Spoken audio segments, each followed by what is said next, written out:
नमस्कार मित्रों, जैसा कि हम लोग उम्मीद कर रहे थे कि बिहार जुडिशियल सर्विस के लिए नोटिफिकेशन बहुत जल्द आने वाला है।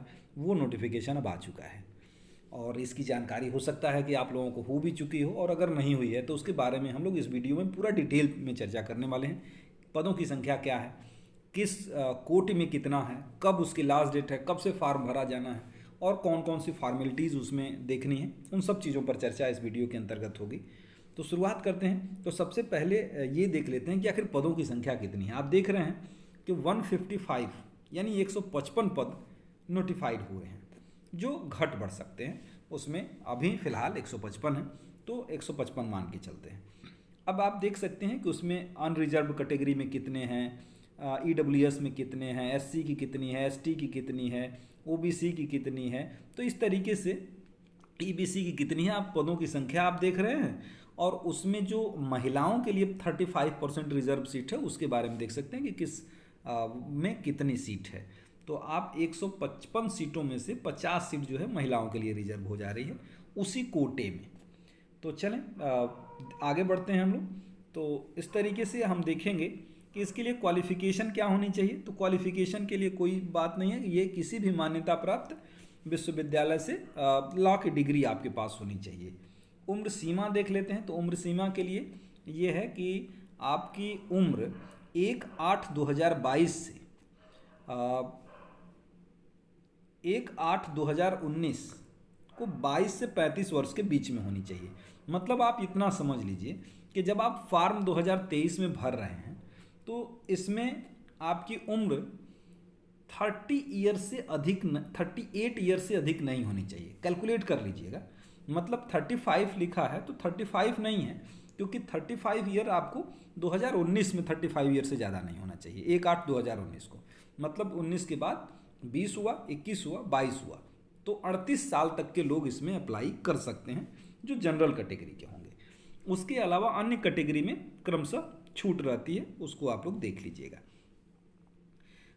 इसमें दो प्रकार के पेपर होते हैं, आप देख सकते हैं यहाँ पर कि एक जो होता है प्री की परीक्षा में जनरल स्टडीज़ का जो पेपर होता है वो 100 नंबर के होते हैं और 100 नंबर ऑफ क्वेश्चन भी होते हैं। दूसरा पेपर जो होता है वो लॉ का होता है और उसमें नंबर ऑफ क्वेश्चन 150 होते हैं और 150 नंबर के भी होते हैं। तो इस तरीके से दो पेपर प्री में देने होंगे, एक जीएस का और एक लॉ का, 100 नंबर और 150 नंबर, यानी इसमें कुल 250 नंबर की परीक्षा होगी आपकी। चलिए इससे आगे देख लेते हैं। ये एमसीक्यू ही रहता है और उसका सिलेबस कुछ इस प्रकार का है। इसका सिलेबस इस प्रकार का है, आप देख सकते हैं कि सामान्य ज्ञान जानते हैं कि सामान्य घटनाओं पर आधारित सामान्य विज्ञान होंगे, और लॉ में देखेंगे तो आईपीसी को छोड़ के मैक्सिमम लॉ इसमें हैं। आईपीसी नहीं आता है बिहार में। एविडेंस है, सीपीसी होगा, सीआरपीसी होगा, कॉन्स्टिट्यूशन होगा, एडमिनिस्ट्रेटिव लॉ होगा, हिंदू लॉ होगा, मुस्लिम law, TPA, equity, trust, company law, specific relief act, सब चीज़ें रहती हैं। तो इसमें बहुत सारे सब सिलेबस थोड़ा बड़ा है प्री के लिए भी, मेंस में थोड़ा सा छोटा हो जाता है। देखिए यहाँ कमर्शियल लॉ वगैरह भी है ना, तो इसमें टार्ट कॉन्ट्रैक्ट सब कुछ है। तो आप सिलेबस भी देख लीजिएगा एक बार। और ये ध्यान देना है हम लोगों को। देखिए प्रारंभिक परीक्षा के बारे में है कि प्रारंभिक परीक्षा में उपलब्ध रिक्तियों की संख्या का 10 गुना अभ्यर्थियों को लिखित परीक्षा के लिए बुलाया जाएगा, और अंतिम अभ्यर्थी समान अंक के सभी अभ्यर्थी लिखित परीक्षा के लिए अर्हता प्राप्त होंगे। अनारक्षित कोटि के अभ्यर्थियों के लिए न्यूनतम 45% पाना जरूरी होगा और आरक्षित कोटि के लिए 40%। मतलब ये प्री के लिए नहीं होता है, ये एक्चुअली मेंस के लिए होता है कि मेंस में कम से कम 45% पाने वाला व्यक्ति ही आगे जा सकता है, उससे कम है तो नहीं, और अगर कैटेगरी में है तो 40% कम से कम अंक पाने ही होंगे। तो मिनिमम क्वालिफिकेशन भी रखा गया है।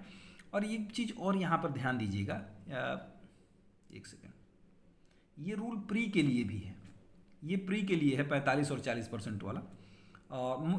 मुख्य परीक्षा के लिए देख लेते हैं।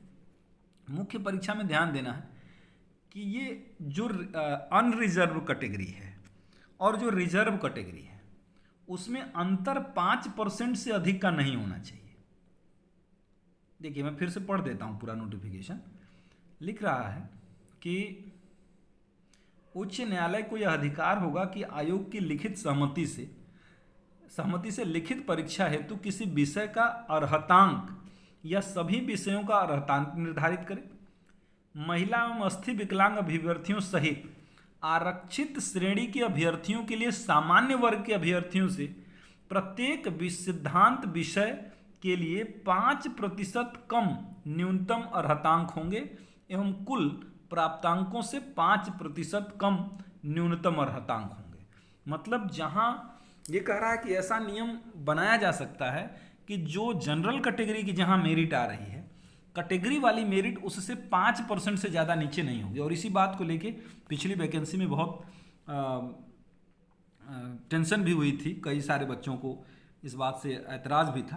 तो आप देखिए, ये भी देखिए, इसके अटेम्प्ट को लेके भी कन्फ्यूजन रहता है। 2016 से बाद जो परीक्षाएं आप दे रहे हैं, बिहार में भी जैसे यूपी में 4 अटेम्प्ट है, बिहार में भी 5 अटेम्प्ट है, लेकिन वो अटेम्प्ट की बाध्यता न तो महिला के लिए है और न ही अस्थि दिव्यांग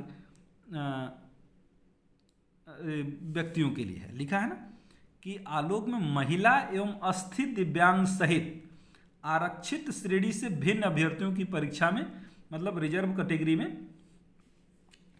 5 से अधिक, अनरिजर्व कैटेगरी में 5 से अधिक अवसर नहीं मिलेंगे।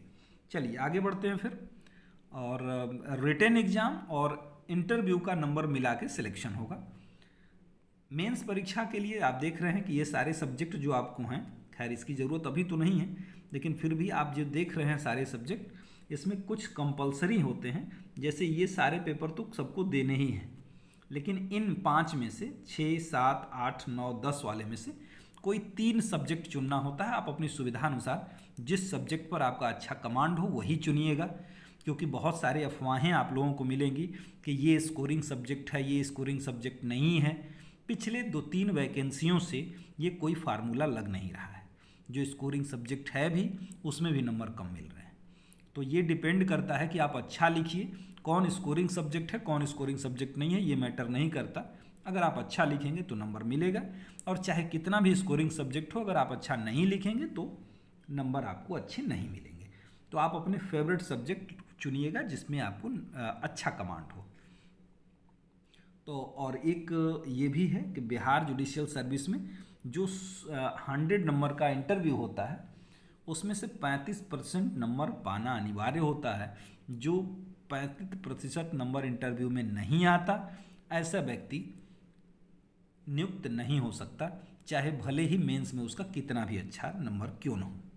तो ये आपकी पूरी डिटेल रही। और अगर कोई और बात जिसको लेके आपको कन्फ्यूजन होगा तो आप कमेंट बॉक्स में बताइएगा मुझे, मैं उसको दूर करने की कोशिश करूँगा। एक बेसिक इन्फॉर्मेशन हमने दे दी हुई है, और बाकी इन्फॉर्मेशन के लिए आपको www.bpsc.bih.nic.in पर आप सर्च कर लीजिएगा, बहुत सारी चीज़ें मिल जाएंगी। और कोई चीज़ समझ में नहीं आएगी तो आप हमसे पूछ लीजिएगा। चलिए मिलते हैं, और मैं आप लोगों से बातें करते रहूँगा। आज ये नोटिफिकेशन आया था तो इसलिए मैंने वीडियो बना दी। Thank you, bye bye.